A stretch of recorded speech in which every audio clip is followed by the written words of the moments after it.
motor racing. No matter what form, nothing is tougher on man and equipment than professional motor racing.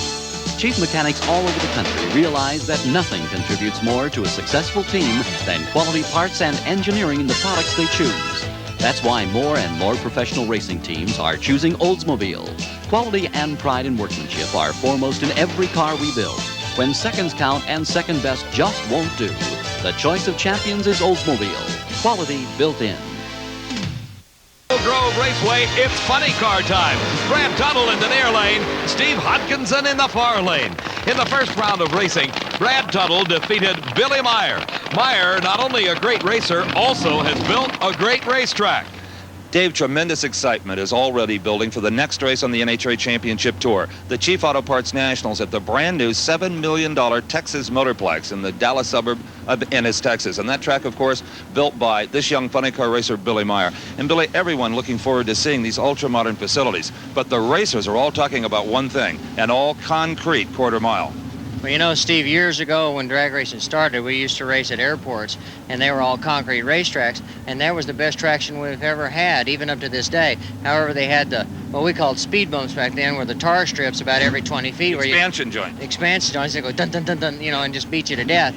But with modern technology in the construction business, what we did is we looked at the concrete and then we designed it in such a way as they do slabs in areas where the ground moves quite a bit, which we built it in a post-tension slab, 1,500 feet long, 63 feet wide. And it is the cables that are in it. Every time when we made a pour in the concrete, 8 hours later, they stretched it to 35,000 pounds of string. And so there's 35,000 pounds of pull in all four directions, and there's not a seam one in it. And Dave, a lot of people are predicting that because of that concrete quarter mile, the entire NHRA record book will be completely remodeled at Texas Motorplex. And the best part about all of this is that you and I and the USA Network will be there. And Steve, you can see all the action from the Chief Nationals on Tuesday, October 7th at 10 p.m. Eastern Daylight Time, right here on USA Sports. Today, we're at Maple Grove Raceway in Pennsylvania. Steve Hodkinson had a great upset win in the first round when he defeated John Force, and Brad Tuttle pleased his car owner Jerry Hammond with his big first round win. Now, in the second round, these two racers that primarily stay close to home. For Hodkinson, his home base of Oklahoma City, you find him racing throughout the southwestern part of the country. For Brad Tuttle, he is a former boat racer living in Hesperia, California, his first full season on the NHRA National Event Tour. Some repair work recently done to Steve Hodkinson's car. They grafted a new front end on that body. And a great start for Brad Tuttle. He gets out close to the guardrail, but drives away from it and drives away from Steve Hodkinson. Tuttle's time of 5.86 seconds. His speed, 241 miles an hour. That'll move the Nitro Bandit into the semifinals. Here's the low qualifier, the reigning world champ, and the man that's leading the points chase this season. This is Kenny Bernstein. Racing against Bernstein is the man that had that big upset in the first round, D.A. Santucci. This Keystone Nationals has seen some real surprise wins. Let's go to Steve. Well, Brad Tuttle right now remembers why he started racing to begin with. Those win lights are a lot of fun to get, a 586. Well, that's all right. Yeah, I tell you, one for Jerry Hammond, I wouldn't be here today, but we dropped off a little bit where we figured we would be on a conservative side. You were such a fine boat racer, as was Eddie Hill. What's the toughest thing, the conversion you have to make from water to asphalt? Just, the horsepower it has to make and try to get the other end first. That's the name of this game, Steve, getting to the finish line first. And Dominic Santucci has been playing this game for a number of years. It was way back in 1969 that DA Dominic Santucci won his first national event title, a top gas win at the U.S. Nationals.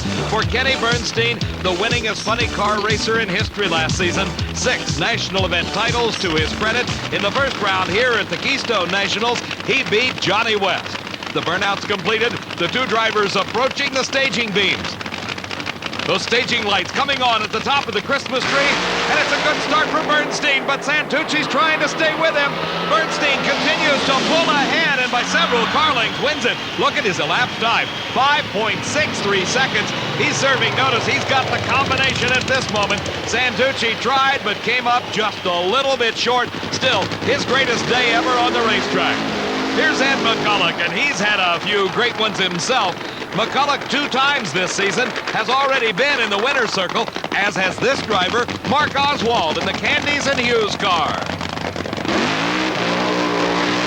Oswald, driving that Pontiac Trans Am, has been locked in the points chase with Kenny Bernstein, trying to stop Bernstein from becoming a repeat world champion. Well, for Kenny Bernstein, an outstanding 563, Ken, will put you into the semifinal round. But how about that guy Santucci? He was really in it to about half track or so. Right there. Well, I didn't doubt that because he ran 68 the run before. But, you know, the consistency, hopefully he's back with the Budweiser King tempo, and Dale and the guys will keep her going.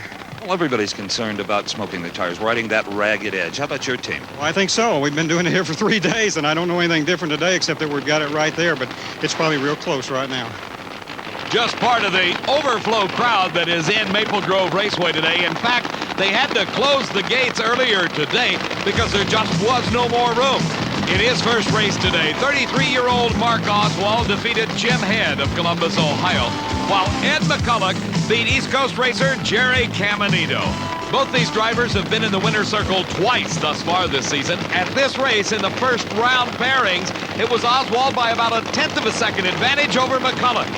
Both cars are set, and it's a great start for Oswald. McCulloch smokes the tires. Oswald pulls ahead and continues to lead by a couple of car lengths. Oswald pleases his car owner, that's for sure, Paul Candies, with a 5.65 second, 262-mile-an-hour charge. He and Bernstein, the 2 best cars thus far in funny car racing. Here's the defending champion, a real crowd favorite. This is Tim Grose from Saugus, California. Racing against him is Paul Smith, driving the car owned by Gary Cravens. Smith out of Boynton Beach, Florida, surprised everyone, qualifying here in the number 4 position in funny car. For Tim Grose, it's been good times and bad times thus far in 1986. He started off the season with a bang, winning the Winter Nationals Championship. In round number 1 here at the Keystones, he defeated Scott Coletta. Paul Smith is still looking for his first ever national event win. In the first round, he beat Pat Walsh. While these 2 drivers are getting ready for their race, they've got to be thinking about the times turned by Bernstein and Oswald. Dave, you're absolutely right. Kenny Bernstein and this man, Mark Oswald, the class of the field today. Kenny came down here with a 563. Now you follow with a 565, Mark. Yeah, it felt a little better. You know, we had a little problem the first round with the clutch and got it straightened around and picked up a little bit. The bad times for Tim Grose came a couple of weeks ago when he exploded an engine at the U.S. Nationals, causing severe damage to the body, the chassis of that car. You can see the crack and the patch marks on the car in the far lane. That's the defending champion, Tim Grose. Paul Smith smokes the tires, and Grose wins the second round to try for 2 in a row here at the Keystone Nationals. His elapsed time, a slow 5:97, 228 miles an hour, but the important thing is he got the win light, and that moves him into the semifinals. Who will he race? None other than Mark Oswald, and Oswald having lane choice. Our other pair finds Brad Tuttle against Kenny Bernstein. Bernstein, the quickest car in eliminations, lane choice in this semifinal round. Meantime, in the pit area, lots of work going on in Joe Amato's pits. Crew Chief Tim Richards getting the engine ready for that match against Dick LaHaye. We'll be right back to the Keystone Nationals. This is one of the most unusual schools around, a school for drag racing. And Frank Hawley, who runs it, pushes drivers and cars to the limit. That's why he uses parts that can take a lot of pressure, like Fram oil filters. He knows with a cheap brand there could be problems, like leaking gaskets and maybe even big engine trouble. So Frank thinks it's worth paying a little more for a Fram oil filter. After all, isn't it better to spend a little now instead of a lot later?